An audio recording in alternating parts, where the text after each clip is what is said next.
Hello दोस्तों, नमस्कार। एक बार फिर से स्वागत है आपका चाणक्य ग्रुप ऑफ इकोनॉमिक्स में।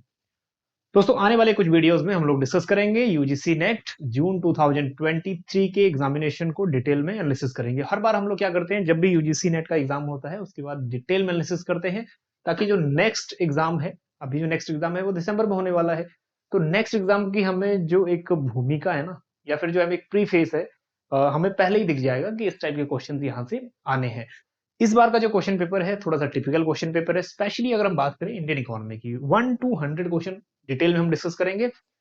उसमें भी जो सबसे इंपॉर्टेंट टॉपिक है वो हम सबसे पहले डिस्कस कर रहे हैं इंडियन इकोनॉमी। जितने भी क्वेश्चंस आए थे इंडियन इकोनॉमी से इस सेशन में हम लोग वो डिस्कस करेंगे। तो आपको एक चीज ये क्लियर हो जाएगा कि इंडियन इकोनॉमी आखिर क्वेश्चन कहाँ से पूछ रहा है। और इस बार का जो लेवल था इंडियन इकोनॉमी का, बेसिकली अगर हम बात करें तो कुछ हायर लेवल का ही था।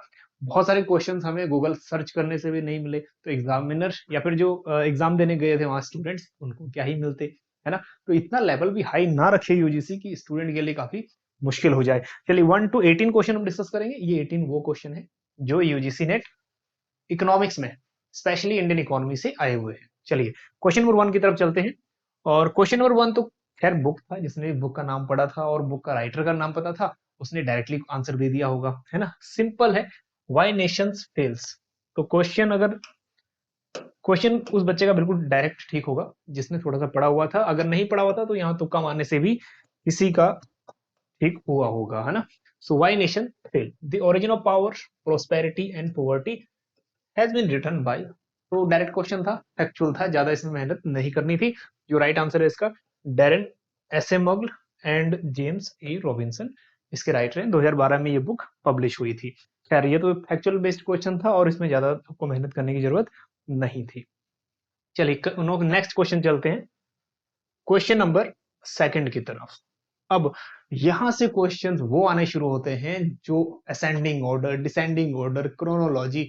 कुछ कुछ क्रोनोलॉजी तो इजी थी जो बार बार आती है, और कुछ यहाँ पे टिपिकल थी। क्वेश्चन नंबर 2 देखिए, कह रहा है कि according to sample registration system, ठीक है, एसआरएस। हालांकि इसमें आपके कमेंट भी आए थे कि कोई वीडियो एसआरएस से बनाइए, है ना। और लेकिन एसआरएस से ही क्वेश्चन आ गया।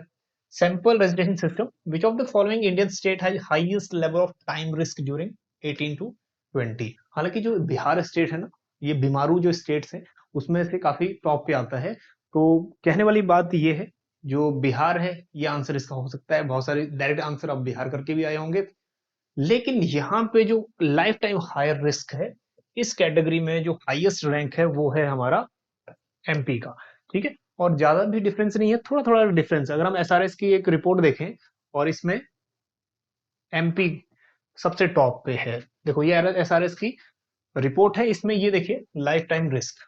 अब ये लाइफ टाइम रिस्क जो रिपोर्ट है इसमें मैक्सिमम पूछ लिया है। हालांकि इसमें ज्यादा प्रोसेस, ज्यादा कॉम्प्लिकेटेड क्वेश्चन नहीं पूछा, लेकिन हाईएस्ट पूछ लिया है। ये भी अगर आप करके गए थे तो डायरेक्ट आपको, ठीक है, ये आंसर मिल गया होगा। मध्य प्रदेश 0.53 है। उसके बाद अगर आप देखोगे, असम 0.42, बिहार 0.39, ये लाइफ टाइम रिस्क वाले में कैटेगरी में लाई करती है। लेकिन सबसे जो हाईएस्ट रहा है मध्य प्रदेश, ठीक है। ये जितने भी हम लोग आपको डिस्कस कर रहे हैं, ये पीडीएफ आपको एप्लीकेशन के ऊपर मिल जाएगा 1 to 100 क्वेश्चन होने के बाद, है ना। फिलहाल आप स्क्रीनशॉट ले लीजिएगा अपने रिकॉर्ड में रखने के लिए। चलिए, उम्मीद है कि इस बार इंडियन इकोनॉमी आपको थोड़ा सा ज्यादा मेहनत करनी है। बजट और सर्वे, ये तो आपको बिल्कुल छोड़ना नहीं है। 2022-23 का इकोनॉमिक सर्वे, 2023-24 का बजट आप अच्छे से कर लीजिए। मतलब जो इस साल इकोनॉमिक सर्वे आया है और इसी साल का जो बजट आया है वो अच्छे से कर लीजिए। एक भी चीज मिस नहीं होना चाहिए उसमें, उसमें से ही क्वेश्चन पूछ रहा है। चलिए आगे देखते हैं। अकॉर्डिंग टू सेंसस 2011, और बाकी जो रिमेनिंग बच्चे हमारी तैयारी कर रहे हैं ना, आरएसएस आरपीएससी की भी, उनके लिए भी इंडियन इकोनॉमी यहीं से क्लियर हो जाएगा, दूर जाने की जरूरत नहीं है ना। और यूपी में अभी हायर एजुकेशन का ही थोड़ा सेटलमेंट चल रहा है, तो वैकेंसीज वहां भी, है ना, पेंडिंग पड़ी हुई है। तो वहां भी ये काम आएगा अगर एग्जाम उनका डेट आता है। यूपी हायर एजुकेशन, चलिए, according to census 2011, arrange the state in descending order based on literacy rate. ठीक, लिटरेसी रेट के हिसाब से सेंसस 2011। बहुत सारे बच्चे ऐसे हैं ना जिनको सेंसस 2011 बहुत अच्छे से याद होगा, है ना। लेकिन यहाँ पे क्या है ना, बीच बीच में से स्टेट पूछ लिया है। अब ये 7 सिस्टर्स हैं नॉर्थ ईस्ट, उसी में से पूछ लिया। 5 सिस्टर्स के नाम यहाँ पे दे दिए हैं, नागालैंड, त्रिपुरा, सिक्किम, मणिपुर, मेघालय। ठीक, अब इसको चलते हैं सीधा, इनके जो डाटा है ना उस पे चलते हैं, डाटा पे। सो डाटा के अकॉर्डिंग सबसे टॉप पे, हालांकि ये जो डिसेंडिंग ऑर्डर में अरेंज करना है, मैक्सिमम वाला ऊपर, लीस्ट वाला नीचे। तो मैक्सिमम यहाँ है 87% त्रिपुरा, ठीक है। बी सबसे टॉप पे है। अगर आपको इतना ही पता ना कि त्रिपुरा टॉप पे था इन पांचों में से, आपका आंसर, ठीक है, बी यहीं से आपका आंसर बन जाता है ना।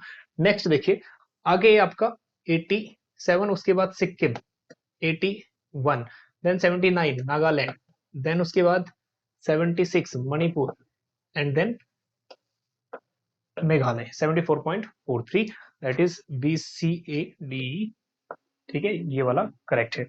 अब ये वाले जो क्वेश्चंस हैं, जरूरी नहीं है कि आपको ना सभी के सभी स्टेट्स याद हैं। अगर आप एक दो स्टेट भी याद है तो आपका क्वेश्चन बन जाएगा।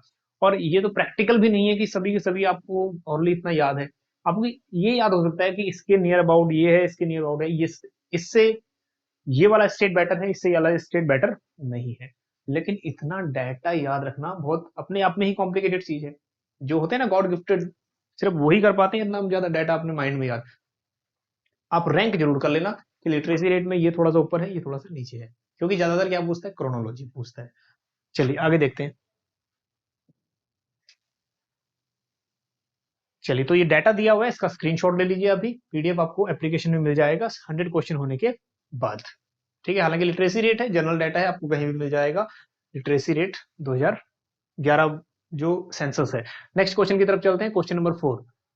As per the total revenue received by government under head of GST, domestic supply of goods and services, arrange the following ascending order। अब स्टेट जीएसटी कलेक्शन की बात कर रहा है, तो यहाँ पे भी जीएसटी कलेक्शन, ये क्वेश्चन ना ऐसा क्वेश्चन दे दिया है कि कॉम्प्लिकेटेड बन गया। अगर आप इसको कॉपी करते बैठते ना एग्जाम में, अगर आपके लैपटॉप भी रखा होता, गूगल भी रखा होता, इसका आंसर कब भी ना आता। इतना कॉम्प्लिकेटेड पूछ लिया है कि स्टूडेंट को बोलते हैं कि इनका असेंडिंग ऑर्डर में बताओ। अब इसमें स्टूडेंट्स सिर्फ अंदाजा ही लगा सकता है और कुछ नहीं, है ना। चलते हैं एक बार डाटा की तरफ। जो डाटा है वो डिस्कस करते हैं पहले। अब ये डाटा सब गूगल से लिया हुआ है और ऑथेंटिक है ना। चलिए, तो इसमें जो रिसिप्ट है इन टर्म्स ऑफ जीएसटी, अब इसमें देखो उड़ीसा, दैट पॉइंट, एंड अब इसमें असेंडिंग लगाना है। जो सबसे लीस्ट है वो नीचे, और बाकी जो सबसे टॉप का है वो ऊपर। सबसे लीस्ट में यहाँ पे आ जाता है हमारे पास ई, मध्य प्रदेश, ठीक है। तो ई हमारे कैटेगरी में सेकंड आ रहा है, तो ये ऑप्शन जा सकता है। लेकिन हाँ, जिसको बिल्कुल श्योर पता है कि अगर ऐसा है तो वो कर सकता है, ठीक। नेक्स्ट हमारे पास जो आ रहा है, नेक्स्ट 37, दैट इज बी, उसके बाद ए, और उसके बाद सी, एंड देन डी, ठीक है। ई बी ए सी डी, ई बी ए सी डी। हालांकि ये क्वेश्चन जितना दिख रहा है आपको उतना आसान है नहीं, ये बहुत कॉम्प्लिकेटेड है, ठीक है। तो इस टाइप के डाटा आपको माइंड में याद रखना काफी एक टिपिकल टास्क है अपने आप में।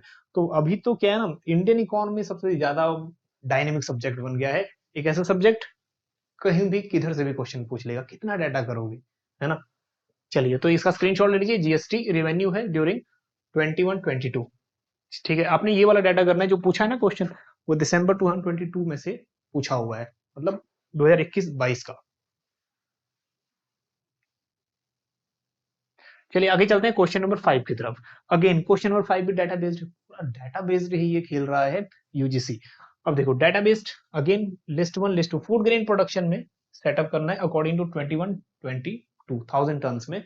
तो इसमें भी जो स्टेट वाइज है, डाटा की तरफ चलते हैं। सारा खेल ही डाटा का है, इंडियन इकोनॉमी इतना डायनेमिक पूछ लिया है, सारा खेल ही डाटा का है, ठीक है। ये अप्रोक्स फाइनेंशियल ईयर 2021 का है, और कुछ डाटा इसमें मैच करता है, कुछ डाटा मैच नहीं करता, ठीक है। तो यहाँ पे तेलंगाना, वहां पे 15,000 समथिंग है, लेकिन यहाँ पे 12,000 समथिंग है। रिमेनिंग डाटा आपको जो है आपको मिलेगा, ठीक है। वो बिल्कुल थोड़ा थोड़ा वेरी करेगा, ज्यादा नहीं। जैसे 4,878,000 टन छत्तीसगढ़, 8,225। अब लेकिन ये सारा ना बोरिंग बनता जाएगा, क्योंकि सारा ही डाटा का खेल है। चलिए, और 11,299 आंध्र प्रदेश। चलिए, तो टोटल अगर हम बात करें, वो जो डाटा है वो ऊपर नीचे थोड़ा सा हो सकता है वेरी, लेकिन एक्चुअल में, ठीक है, एग्जैक्टली जो फिगर दिए हुए हैं वो नहीं मैच कर रहा। फिर भी अगर हम आंसर देखें इसका, जो फोर्थ ऑप्शन है, ठीक है, ये करेक्ट है अकॉर्डिंग टू यूजीसी। क्या करेगा स्टूडेंट्स, क्या करेंगे यहाँ पे टीचर लोग भी, है ना। तो इसमें डाटा इतना डायनेमिक पूछ लिया है। अब ये वाला डाटा अगर आप याद भी रखोगे तो कितना याद रखोगे, है ना। नेक्स्ट में ये सेम टू सेम क्वेश्चन तो नहीं आएगा, तो इसको एक्सप्लेन करने का भी कोई फायदा है नहीं। और इतना एडवाइस जरूर देंगे कि जितना ही फूड ग्रेन प्रोडक्शन है, स्टेट वाइज डाटा याद होना तो स्वाभाविक नहीं है, लेकिन लमसम याद रख लीजिएगा कि इतना इतना इतना है ना। थोड़ा सा इससे रिलेटेड एक दो पॉइंट और पढ़ते हैं, ये देख लीजिएगा माइंड में। और ये ऑथेंटिक डाटा है, ठीक है, पीआईबी की रिपोर्ट है, ठीक। और पीआईबी की जितने भी आपका इकोनॉमिक सर्वे है ना, पीआईबी भी जाके पढ़िएगा, पीआईबी बिल्कुल ऑथेंटिक मिलेगा आपको। तो जितने भी इमेजेस आजकल शेयर होते हैं ना, ज्यादातर वो पीआईबी रिपोर्ट्स के ही होते हैं। चलिए, तो ये वाला इसमें फूड ग्रेन देखिए, टोटल फूड ग्रेन्स, ठीक, 2021-22 में। अब यहां से ना क्वेश्चन आ जाए तो इसका स्क्रीनशॉट ले लीजिए। टोटल 316 मिलियन टन में हुआ। सबसे ज्यादा हुआ राइस का 127.93 मिलियन टन, फिर व्हीट, ठीक है, फिर न्यूट्री मतलब कोर्स सीड, फिर मेज, और ऑयल सीड में सबसे ज्यादा है ग्राउंड नट्स का, ठीक, फिर उसके बाद सोयाबीन। चलिए, तो ऐसे बेसिक क्वेश्चन में नहीं पूछता, लेकिन यूजीसी ने तो कुछ और ही ठानी हुई है। हालांकि अगर यूपीएससी को देखें हम लोग, यूपीएससी में भी इतना डाटा नहीं पूछता जितना डाटा यूजीसी ने पूछ लिया। चलिए नेक्स्ट क्वेश्चन देखिए, अगेन फिर से क्रोनोलॉजी आ गई, मतलब 1 2 3 4 सब ऑप्शंस फिर आ गए ये वाले। चलिए, which of the following constitute India strategy to combat climate change in the backdrop of its 26th session of the conference of parties. COP 26 है जो है यूएनएफसीसी, जो अभी ग्लासगो में हुआ था यूके में, ठीक है, उसके बारे में पूछ रहा है कौन सा उससे रिलेटेड है या नहीं है, कौन सी स्ट्रेटेजी। तो सिंपल सा एक ना, जितने भी ये चीजें 5 जो मेन चीजें हैं, या फिर 5 जो इंपॉर्टेंट चीजें हैं, वो उन्होंने अपनी वेबसाइट पे ही अपलोड की हुई हैं। तो ये वहीं का कटिंग है कि कौन कौन सी इसमें मेन चीजें, ठीक है, 5 चीजें कौन कौन सी हैं। अब यूजीसी ने कौन से 5 चीजें पूछी हैं पहले वो देखते हैं। Number 1, phasing out coal based thermal power generation by 2030। Coal based power thermal की इसमें कोई बात हुई नहीं, जो बात हुई है वो देख लो, नेक्स्ट में आने के चांसेस है। क्या हुई ये बात, ये देखो, reach 500 gigawatt non fossil energy capacity by 2030, ये याद कर लेना, नोट कर लेना, ठीक है। ये नेक्स्ट में ये भी पूछ सकता है कि कौन सा इसमें है, ठीक है, कौन सा इंपॉर्टेंट चीज में डिस्कस हुआ यार, कौन सा नहीं हुआ, तो ये तो पूछा नहीं। नेक्स्ट है reduction of the carbon intensity of Indian economy by 45% by 2030 over 2005 levels. तो ये वाला एज इट इज यहां से लिया हुआ है, ठीक है, ये वाला, ठीक, तो ये बिल्कुल है। नेक्स्ट आगे चलते हैं, capping Indian economy total final energy consumption in absolute level. Capping करना मतलब कि एक लिमिट तय कर देना कि एब्सोल्यूट लेवल पे फाइनल एनर्जी कंजप्शन इंडिया का कितना होना चाहिए। कोई कैपिंग वगैरह की यहाँ कोई बात नहीं की गई, तो इसको भी हटा दो। तो ए और सी तो डायरेक्ट हट गया, है ना, ए और सी आपका डायरेक्ट हट गया। तो जिसमें भी ए और सी है उसको हटा दो, ठीक, ये भी हट गया, ये भी हट गया, बचा हमारे पास एक ही।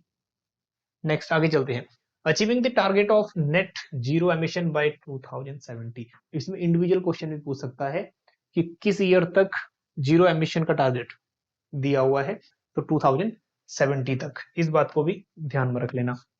नेक्स्ट, तो डी भी हो गया, ठीक। Next, promoting lifestyle for environment to combat change.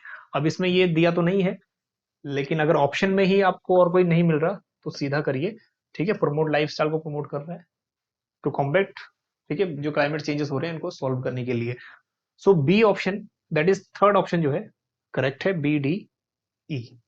ये क्वेश्चन बोल सकते हैं कि थोड़ा लॉजिकल था, ठीक है, इसमें थोड़ा सा पढ़ने की जरूरत थी स्टूडेंट को। अगर ये क्वेश्चन गलत होता है तो दैट मीन स्टूडेंट की गलती है। चलिए आगे देखते हैं, ठीक। So India stand at COP 26, ये पॉइंट्स थे जो आपको स्क्रीनशॉट ले लो, इसका काम आएगा। चलिए आगे चलते हैं, ये क्वेश्चन बड़ा डायरेक्ट पूछा है, और इस टाइप के क्वेश्चंस बच्चों के ना गलत नहीं होने चाहिए। अगर यहाँ ये गलत हो गए तो फिर वो जो डाटा बेस्ड है वो सही होने की क्या ही गारंटी है। क्वेश्चन क्या है, इंटेंसिव एग्रीकल्चर डिस्ट्रिक्ट प्रोग्राम। अब तो थोड़ा सा लेवल अपना बढ़ा दो, जितने फैक्चुअल बेस्ड क्वेश्चन है ना, फैक्चुअल बेस्ड तो छोड़ना ही नहीं है, जितनी भी स्कीम्स है सब कर डालो, जितने भी first 5 year plan, second 5 year plan, जितने भी है, ठीक है। इंडियन इकोनॉमी के लिए बेस्ट बुक हम लोग एनुअल सजेस्ट करेंगे आपको, पीडी प्रतियोगिता दर्पण, है ना, एनुअल जो बुक है उसको पढ़िए आप अच्छे से, उसमें आपके बहुत सारे क्वेश्चंस जो फैक्चुअल बेस्ड है वो क्लियर हो जाएंगे। एनुअल बुक कह रहा हूँ पीडी की, प्रतियोगिता दर्पण। चलिए, आईएडीपी कब लॉन्च हुआ था, ये अब ये डायरेक्ट क्वेश्चन है। 1961 है ना, इसमें ज्यादा मेहनत करने की जरूरत नहीं थी। चलिए, और ये याद कर लीजिए, ये पीजीटी एग्जाम में अभी तक पूछा गया है कि इसमें कौन से, पीजीटी नहीं सेट एग्जाम में पूछा गया कि ये किस, इनके अंदर में कौन कौन से डिस्ट्रिक्ट हैं या कौन कौन से डिस्ट्रिक्ट नहीं है इस प्रोग्राम के अंदर है। आईएडीपी के अंदर ये 7 डिस्ट्रिक्ट थे जो कवर किए गए थे पहले। चलिए स्क्रीनशॉट ले लीजिए, काम आएगा। चलिए आगे चलते हैं। नेक्स्ट, ये क्वेश्चन इजी था, G20 में हमने एक डिटेल वीडियो बनाया था, उसमें से आपको ये क्वेश्चन मिल गया होगा, है ना। हालांकि ज्यादा इसमें ज्यादा मेहनत करने की जरूरत नहीं है। So what is the motto, क्या मोटो है, one earth one family one future, है ना। एक ही भूमि धरती है या फिर एक ही अर्थ है हमारे पास, एक फैमिली, वसुदेव कुटुंबकम कुटुंबकम, यही नारा भी था इसका, और वन फ्यूचर। चलिए, तो ये वाला हमने स्लाइड इसमें डिस्कस भी किया था, जिसमें हमने बताया था वसुदेव कुटुंबकम, one earth one family one future. हालांकि ये बेसिक क्वेश्चन है, सभी का मैक्सिमम ये सही होगा। आगे चलते हैं। एक क्वेश्चन और पूछा है, नॉर्मलाइज पॉवर्टी गैप। ये थोड़ा सा नया क्वेश्चन कह लेंगे इसको, अभी तक ये इस टाइप का क्वेश्चन नहीं पूछा था, तो इस बार ये क्वेश्चन पूछ लिया है। बेसिकली ये क्या होता है, average poverty gap and poverty line के बीच का डिफरेंस। ठीक, सो बेसिकली अगर हम इसको डिटेल में थोड़ा पढ़े, so it means we are interested in the size of average poverty gap in relation to the poverty line.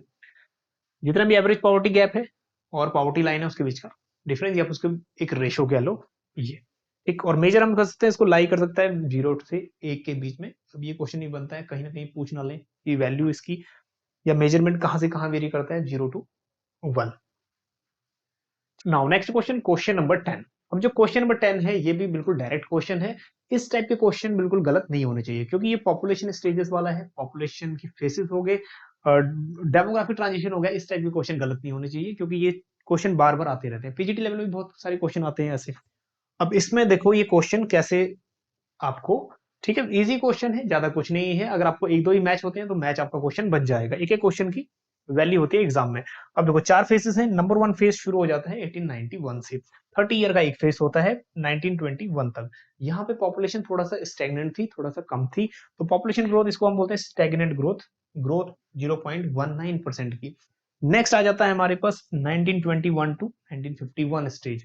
इस स्टेज में ऐसा फेस है ये वाला जहां स्टीडी ग्रोथ हो रहा है, ग्रोथ थोड़ा सा कॉन्टिन्यूअस हो रहा है, स्टीडी ग्रोथ कम रेट से 1.22। Next, year of great divide कौन सा ईयर है, ये भी क्वेश्चन बहुत बार आ जाता है ना, तो 1921 को ही ईयर ऑफ ग्रेट डिवाइड भी बोलते हैं। नेक्स्ट आ गया 1951 टू 1981। यहाँ पे है पॉपुलेशन एक्सप्लोजन, जहां से आपको सबसे ज्यादा पॉपुलेशन एक्सप्लोजन मिला 2.14% का ग्रोथ। नेक्स्ट है आपका 1981 टू 2011 का। इसमें high growth stage with definite sign of slowing down. ठीक है, कुछ डेथ रेट इसमें स्लो भी हुई और डेथ रेट इसमें थोड़ा डाउन भी हुई, तो that is approx 2% growth. Total ये देखो, अगर आपका एक दो भी क्लियर है ना, तब भी आपका क्वेश्चन बन जाएगा। चलो आइए देखते हैं। Number 1, rapid high growth. High growth या फिर रैपिड ग्रोथ कौन सी फेज में हुई, पॉपुलेशन एक्सप्लोजन वाले केस में, दैट इज 1951। तो 1951 फर्स्ट का 3 है ना, जिसमें भी 3 है फर्स्ट, इसमें 3 है, इसमें बाकी ये दो हट गए, दो तो एलिमिनेट हो गए। अब आगे चलते हैं। स्टेगनेंट पॉपुलेशन, जहां पे पॉपुलेशन स्थिर थी, वो है हमारा फेज 1। तो फेज 1 1891, 1891, तो ये भी हो गया 4। ठीक है, नेक्स्ट 4 4, दोनों में 4 4 है। High growth with definite sign of slowing down, ये लास्ट फेज है जब आपका ग्रोथ रेट हाई था लेकिन कुछ चीजें यहाँ पे स्लोइंग डाउन चल रही थी, तो यहाँ पे लास्ट फेज 1981 टू 2011 है ना, ये हो गया 1। और लास्ट में हमारे पास है स्टीडी ग्रोथ। स्टीडी ग्रोथ 1921 है ना, 1921 दैट इज सेकेंड। तो हमारे पास 3412, 3412 है ना, सेकंड ऑप्शन करेक्ट है। तो इसको अच्छे से देख लीजिएगा, एक बार स्क्रीनशॉट ले लीजिएगा, थोड़ा क्वेश्चन इंपॉर्टेंट है।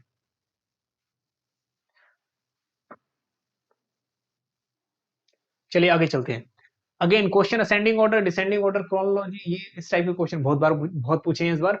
Arrange state in ascending order based on loans from central government for the year 2021। UGC अगर साफ ही कह दे भाई साहब तुम इसका आंसर नहीं दे सकते, ठीक है, अगर लिख के भी दे देना तुम इसका आंसर दे दो, तुम जीनियस हो, तब भी बहुत बड़ी बात होगी कि जो आंसर करेक्ट कर पाए वो वाकई जीनियस है।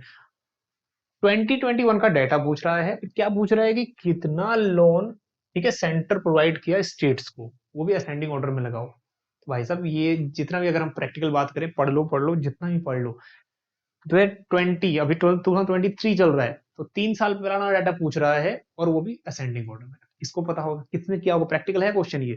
तो ये वाला क्वेश्चन बिल्कुल प्रैक्टिकल नहीं है, इंडियन इकोनॉमी इस बार प्रैक्टिकल लगा ही नहीं। चलिए, तो कर्नाटका, एमपी, तमिलनाडु, गुजरात, महाराष्ट्र पूछा गया है। हालांकि गूगल सर्च करने पे ना, अगर हम लोग भी गूगल सर्च पे कर पे भी इतना टाइम लग रहा है, तो स्टूडेंट के माइंड में इतना कैलकुलेशन कहाँ होगा, है ना। तो क्वेश्चन ये वाला डाटा आपका करोड़ में है, और budget allocation, that is budget allocation कह रहे हैं, स्पेशली जो लोन ग्रांट हुआ है 2021 ईयर में। चलिए थोड़ा सा डिटेल और देख लीजिए, ये वाला amount of fund raise through special window, ठीक, ये दोनों का ही एग्रीगेट है, ठीक। तो यहाँ पे एक ही चीज डिस्कस करने की तो जरूरत है नहीं, जो करेक्ट सीक्वेंस है अगर एक बार देख लीजिएगा, नेक्स्ट टाइम श्योर है कि ये क्वेश्चन तो रिपीट करके पूछेगा नहीं, है ना। चलिए, आप इसका स्क्रीनशॉट ले लीजिए, लेकिन नोट्स में काम आएगा। हालांकि सेम क्वेश्चन तो नहीं पूछेगा, ये बात श्योर है। नेक्स्ट आगे देखिए, list one, list two, factual question होते हैं, वो तो पूछ लेता है कई बार कि ये डेट कब है, ये डेट कब है, लेकिन डाटा का बहुत कम देखा गया है कि डाटा बेस्ड वाला रिपीट फॉर्म में पूछता है। अभी तक तो डाटा फॉर्म में रिपीट में नहीं पूछा है। चलिए आगे देखिए, ये क्वेश्चन इंपॉर्टेंट है, आपको चारों में से इंडिविजुअल टर्म्स भी नेक्स्ट टाइम एग्जाम में पूछा जा सकता है। चलो, चारों टर्म्स है, चारों टर्म्स को एक बार डिस्कस कर लेते हैं यहाँ पे। तो एक बात देखना, नेशनल फॉरेस्ट पॉलिसी 1988 की पॉलिसी है। नेक्स्ट टाइम इंडिविजुअल क्वेश्चन पूछ सकता है कि नेशनल फॉरेस्ट पॉलिसी कब आई थी, है ना। तो 1988, ये बात ध्यान रखिएगा, दैट इज 1988।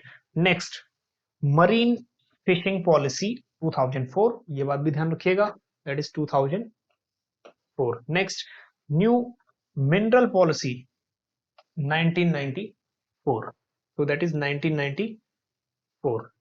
और उसके बाद है हमारा नेक्स्ट नेशनल पॉपुलेशन पॉलिसी, और ये तो 2000 है, ये आपको पता ही होगा। एक चीज तो आपको पता होगा इसमें से, नेशनल पॉपुलेशन पॉलिसी, और नेशनल पॉपुलेशन पॉलिसी से इंडिविजुअल क्वेश्चन भी आते हैं, है ना। तो यहाँ पे अगर हम बात करें डी का फर्स्ट, तो डी का फर्स्ट, और इतना इंटेलिजेंट है यूजीसी, तो एक पता होना चाहिए जो आपको उसमें सभी ऑप्शन दे दिए, है ना। ये डी का 1 सभी में दे दिया, ठीक। चलिए बाकी देखते हैं, फर्स्ट का 4, तो फर्स्ट का 4 यहाँ 2 ऑप्शन लाई कर रहे हैं। Marine fishing policy, that is 3। चलो फर्स्ट ऑप्शन जो है हमारे पास करेक्ट हो गया। आगे बढ़ते हैं,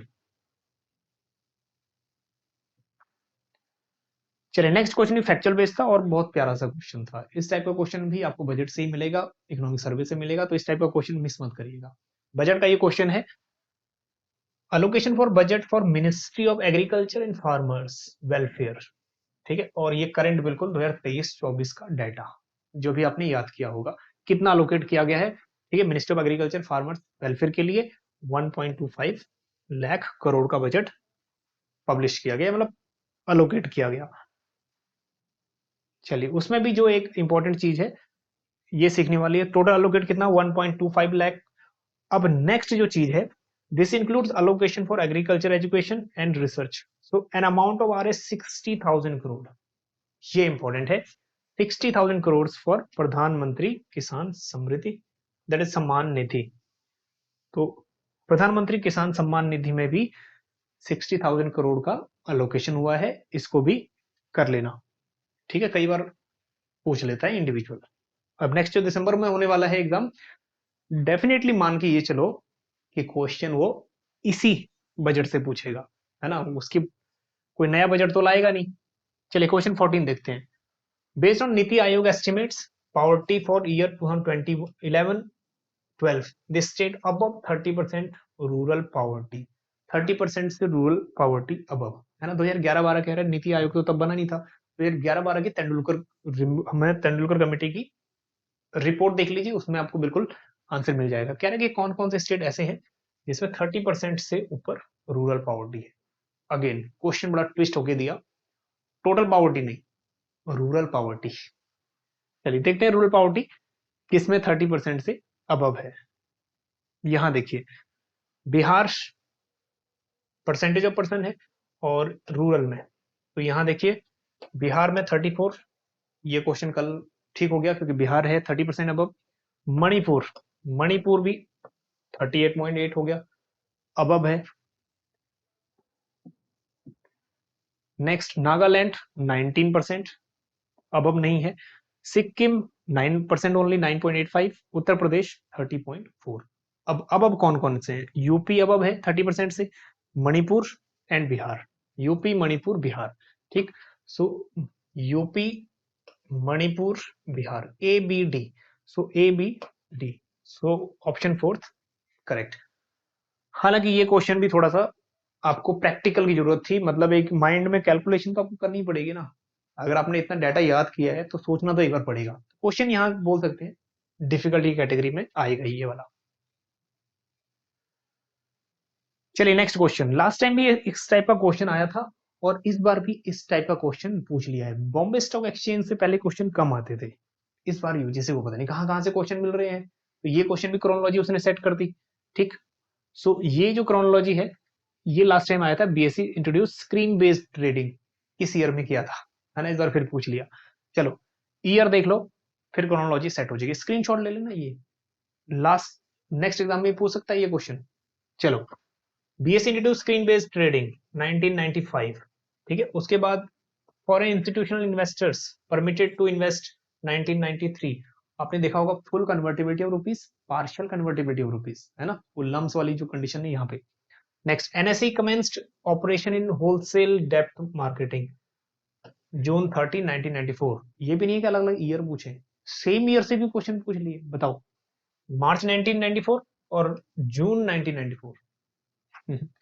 द सेबी बैंड बदला ट्रेडिंग ऑन बीएसई। अब बाडला ट्रेडिंग या बदला ट्रेडिंग क्या है इसको भी देख लीजिए, ये कब इंट्रोड्यूस हुआ 1994 में, है ना। Next The NSE overtook BSE in largest stock exchange November 3, 1994, और इसके आसपास की डेट। चलिए क्रोनोलॉजी सेट करते हैं। 95 और 94 के ही बीच में उसने बहुत सारे कुछ पूछ लिए, ठीक है। बहुत प्रैक्टिकली अगर हम सोचें बहुत हेक्टिक हो जाता है ये चीजें। चलिए तो सबसे पहले अगर हम देखें बी बनता है 1993, फिर उसके बाद 94 में ही तीन डेट आ गई, है ना। सबसे पहले डी, फिर उसके बाद सी, और फिर उसके बाद हमारे पास ई, और फिर आ गया ए, बी डी सी ई ए, बी डी सी ई ए। तो बोल सकते हैं कि ये टर्म्स थोड़ा कॉम्प्लिकेटेड हैं, ठीक है। इसका स्क्रीनशॉट ले लेना, काम आएगा नेक्स्ट एग्जाम में। चलिए आगे चलते हैं। ये क्वेश्चन थोड़ा सा डायरेक्ट पूछा है, कुछ क्वेश्चन डायरेक्ट हैं तो कुछ क्वेश्चन दिमाग खराब कर देने वाले हैं। Prevention of money laundering act, मतलब कि अवैध धन की रोकथाम हेतु जो एक्ट आया है कब आया था, ये डायरेक्ट क्वेश्चन है ना। और नेक्स्ट भी अपकमिंग एग्जाम में किसी में आ सकता है 2002, याद कर लो ये वाला एक्ट 2002। नेक्स्ट ये वाला क्वेश्चन थोड़ा सा प्रीवियस ईयर का है, ये क्वेश्चन मैं बोल सकता हूँ कि बहुत अच्छा क्वेश्चन है, लास्ट टाइम भी आया था। इस टाइप के क्वेश्चन में कोई प्रॉब्लम नहीं होगी स्टूडेंट्स को, है ना। इस टाइप के क्वेश्चंस अगर प्रॉब्लम हो रही है तो स्टूडेंट की तैयारी कम है, इसका मतलब। चलिए फॉरेन एक्सचेंज रेगुलेशन एक्ट, हालांकि ये क्वेश्चंस ठीक है जाएगा ही तो ड्रॉप वाली कैटेगरी में जाएगा क्योंकि इसका सीक्वेंस सही नहीं है। चलिए फॉरेन एक्सचेंज रेगुलेशन एक्ट, ये फेरा की बात करता है 1973। Competition act, competition commission that is 2003 या 2002 अगर हम बात करें, 2002 2003। Next MRTP act 1969। Foreign regulation act, foreign contribution जो एक्ट है हमारा, रेगुलेशन एक्ट 1976 वाला। अगर 2010 वाला भी एक्ट की बात करें ना, जो ये अमेंडमेंट हुआ है, तब भी ये क्रोनोलॉजी सेट नहीं बैठती। चलिए फैमा की बात करें, फैमा 1999, ठीक। तो अगर सीक्वेंस हम देखें तो सीक्वेंस इसका बनता है, सबसे पहले हमारे पास आ गया एमआरटीपी, सी, फिर उसके बाद आ जाता है ए, फिर उसके पास दैट इज डी, और फिर उसके बाद आ जाता है हमारे पास E, and then competition act B, C A D E B, C A D E B, लेकिन C A D E B ऐसा कोई है ही नहीं। चलिए, तो ये वाला जो क्वेश्चन है ना, पूरे पूरे चांसेस हैं कि ड्रॉप लिस्ट में ये क्वेश्चन जा सकता है। चलिए, तो ये क्वेश्चन पे आपने जो चैलेंज है वो भी किया होगा और बिल्कुल किया है, तो ड्रॉप वाली कैटेगरी में ये क्वेश्चन जा सकता है। चलिए, लास्ट क्वेश्चन है आज का, ये भी क्वेश्चन डायरेक्ट क्वेश्चन है और इस टाइप का क्वेश्चन भी, ठीक है, इसमें भी ज्यादा प्रॉब्लम नहीं होगा। चलिए, industrial credit and investment corporation, मतलब आईसीआईसीआई, ये आईसीआईसीआई बैंक की बात नहीं कर रहा, आईसीआईसीआई जब सेटअप हुआ था ना तब की बात कर रहा है, मतलब 1955 की, 1994 में ये बैंक बन गया। Next, national bank for agriculture, मतलब नाबार्ड, नाबार्ड डेट देख लीजिए 12 जुलाई 1982, ये भी क्वेश्चन बहुत बार आता है। ये क्वेश्चन भी आता है, NABARD was established on the recommendation of which committee, है ना, कौन सी कमिटी है, correct, Sivaraman committee. Narasimham committee RRB से रिलेटेड है, तो क्वेश्चन में कंफ्यूज मत होना। चलिए, शिवरमन कमेटी जुड़ा हुआ है हमारा नाबार्ड से, नरसिम्हम कमेटी आरआरबी से। चलिए, the industrial finance corporation of India, IFCI, 1948। उसके बाद industrial reconstruction bank of India, 1971। हालांकि इसको रिकंस्ट्रक्ट करके एक बैंक के रूप में 1985 में फिर से लाए थे।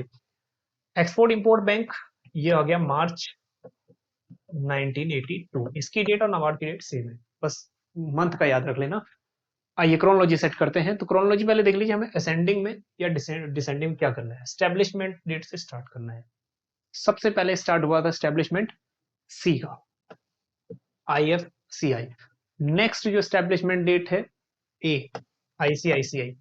नेक्स्ट डी, नेक्स्ट हमारे पास ई, एक्सिम बैंक, और नेक्स्ट आ गया हमारे पास NABARD, that is B, C A D E B, C A D E B. तो सेकंड ऑप्शन करेक्ट है। हालांकि इसमें अगर एक दो भी आपको पता लगेगा सीक्वेंस, तो आंसर बन जाएगा, ठीक है, तो इनके स्क्रीनशॉट ले लीजिएगा, काम आएगा।